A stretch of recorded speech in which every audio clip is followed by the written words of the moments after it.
I did both an LLM and later a PhD.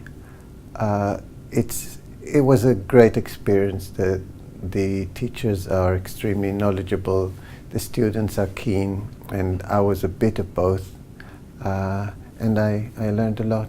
I did the Masters in Human Rights in 1996, and I came from a practical experience. I was working with torture victims in London, and for me the important and useful aspect was to be surrounded by people who were passionate, both the students and the teachers, in human rights and how these could actually be applied in practice. So I was coming with the practical aspect, learning the theory, so doing it in reverse, but to be surrounded by people who were passionate, involved and committed in the issues of human rights was enlightening and also very encouraging.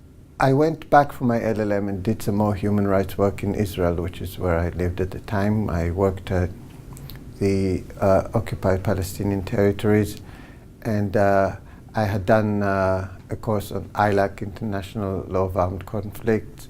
That helped a lot with the occupation there.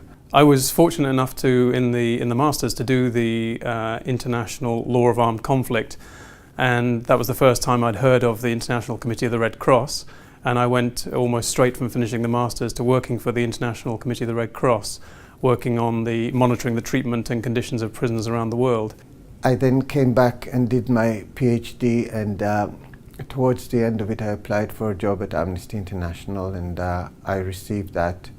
And I'm still working for Amnesty International. Now I'm an independent consultant on the treatment of prisoners and documentation of torture. I would probably be a totally different person if it wasn't for my Essex experience, and I owe much to, again, the great staff and my fellow students.